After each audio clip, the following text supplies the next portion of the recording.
BBAలో university second rank, third rank సాధించడం sun international విద్యార్థులకే సాధ్యం. ఏపీ అసెంబ్లీ ఎన్నికల్లో తెలుగుదేశం కూటమి భారీ మెజారిటీతో అధికారంలోకి వచ్చింది. సీఎంగా చంద్రబాబు బాధ్యతలు చేపట్టిన నాటి నుంచి ఏపీ అభివృద్ధిపై దృష్టి పెట్టారు. ఇప్పటికే పలు రంగాల్లో అభివృద్ధిని పరుగులు పెట్టిస్తున్నారు. అదే సమయంలో సంక్షేమాన్ని విస్మరించడం లేదు. 5 ఏళ్ల కాలంలో అభివృద్ధికి నోచుకొని ఏపీ ప్రజలు చంద్రబాబు దూకుడుతో సంతోషం వ్యక్తం చేస్తున్నారు. మరోవైపు 16 ఎంపీ స్థానాలతో కేంద్రంలో తెలుగుదేశం అత్యంత కీలక పాత్ర పోషిస్తోంది. ఎన్డీఏ ప్రభుత్వం అధికారంలో కొనసాగడానికి తెలుగుదేశం మద్దతు అత్యవసరం. దీంతో గతంలో ఎప్పుడూ లేనంత ఉత్సాహం తెలుగుదేశం శ్రేణుల్లో కనిపిస్తోంది.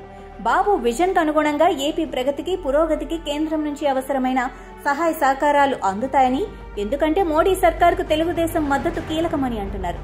మొదటి నుంచి 2 తెలుగు రాష్ట్రాల మధ్య ఎలాంటి విభేదాలు లేకుండా అభివృద్ధి చెందాలనేది తెలుగుదేశం అధినేత చంద్రబాబు ఆకాంక్ష. ఏపీలో అధికారంలోకి వచ్చిన కొద్ది రోజులకే 2 తెలుగు రాష్ట్రాల మధ్య విభజన సమస్యల పరిష్కారంపై చంద్రబాబు దృష్టి కేంద్రీకరించారు. ఈ క్రమంలో ఇటీవల తెలంగాణ సీఎం రేవంత్ రెడ్డితో భేటీ అయ్యారు. 2 రాష్ట్రాల మధ్య నెలకొన్న సమస్యలను విడతల వారీగా పరిష్కరించుకోవాలని 2 రాష్ట్రాల సీఎంలు నిర్ణయించారు. ఇంతవరకు బాగానే ఉన్నా చంద్రబాబు తెలంగాణలో అడుగు పెట్టడంతో తెలంగాణలోని ప్రతిపక్ష బీఆర్ఎస్ పార్టీతో పాటు కాంగ్రెస్ పార్టీ సైతం ఉలిక్కి పడుతుంది. తమ కాళ్ల కింద భూమి కదిలిపోతుందన్న కంగారు పడుతున్నారు. ఏపీ ముఖ్యమంత్రిగా బాధ్యతలు చేపట్టిన తర్వాత చంద్రబాబు నాయుడు ఇటీవల తొలిసారి తెలంగాణలో అడుగుపెట్టారు.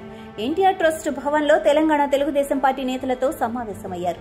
రాష్ట్ర నలుమూల నుంచి భారీ సంఖ్యలో తెలుగుదేశం కార్యకర్తలు ఈ సమావేశంలో పాల్గొన్నారు. ఈ క్రమంలో తెలంగాణలో తెలుగుదేశం పార్టీ బలోపేతంపై దృష్టి పెడతానని, మంచి రోజులు రాబోతున్నాయని చంద్రబాబు వ్యాఖ్యానించడం తెలంగాణ రాజకీయాల్లో సంచలనంగా మారింది. తెలంగాణలో చంద్రబాబు అడుగు పెడుతున్నారంటే బీఆర్ఎస్ నేతల్లో ఆందోళన ఉంటుంది. ఎందుకంటే తెలంగాణలో తెలుగుదేశం బలోపేతమైతే బీఆర్ఎస్ పార్టీకి ఆదరణ తగ్గుతుందని ఆ పార్టీ నేతలు భయం. ఈ భావనతోనే చంద్రబాబు తెలంగాణ రాజకీయాలపై ఎప్పుడు ప్రస్తావించినా బీఆర్ఎస్ నేతలు ప్రెస్ మీట్లు పెట్టి చంద్రబాబు వస్తున్నారు, మళ్లీ తెలంగాణ ఏపీ కలిసిపోతాయంటూ రాష్ట్ర ప్రజలను రెచ్చగొట్టడం పరిపాటిగా మారుతూ వస్తోంది. చంద్రబాబును తెలంగాణకు శత్రువుగా చూపించడంలో బీఆర్ఎస్ అప్పట్లో సఫలమైంది. 2014, 2019 అసెంబ్లీ ఎన్నికల్లో చంద్రబాబు నాయుడు తెలంగాణ ద్రోహిగా ముద్ర వేసి కేసీఆర్ అధికారంలోకి వచ్చారు. 2023 ఎన్నికల్లో చంద్రబాబు ఆ అవకాశాన్ని ఇవ్వలేదు. ఆ అసెంబ్లీ ఎన్నికల్లో తెలుగుదేశం పోటీ నుంచి తప్పుకుంది. దీంతో బీఆర్ఎస్ ఓడిపోయి కాంగ్రెస్ పార్టీ అధికారంలోకి వచ్చింది. కాంగ్రెస్ పార్టీ అధికారంలోకి రావడానికి తెలుగుదేశం కేడర్ తమ వంతు పాత్ర పోషించింది. ఇటీవల జరిగిన ఎంపీ ఎన్నికల్లోనూ తెలుగుదేశం శ్రేణులు కాంగ్రెస్ పార్టీకే మద్దతుగా నిలిచారు. అయితే ఏపీలో మళ్లీ తెలుగుదేశం అధికారంలోకి రావడంతో తెలంగాణలోని బీఆర్ఎస్ నేతలతో పాటు కాంగ్రెస్ పార్టీలోని కొందరు నేతలు ఆందోళన చెందుతున్నారు. వాస్తవానికి చంద్రబాబు తెలంగాణలో తెలుగుదేశం బలోపేతంపై దృష్టి పెడితే కాంగ్రెస్ పార్టీకి మేలే జరుగుతుంది. ఎందుకంటే రాష్ట్రంలో తెలుగుదేశం ఎంతగా బలోపేతమైతే అంతగా బీఆర్ఎస్ ఓటు బ్యాంక్ గండిపడుతుంది.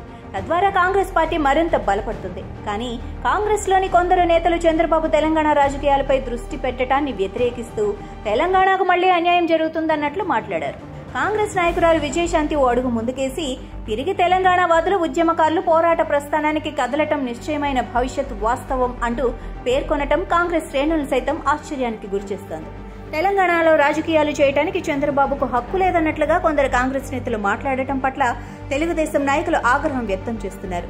మీరన్నట్లు చంద్రబాబు తెలంగాణ వ్యతిరేక అయితే 2018 ఎన్నికల్లో కాంగ్రెస్ పార్టీ, తెలుగుదేశం ఎందుకు కలిసి పోటీ చేశాయి?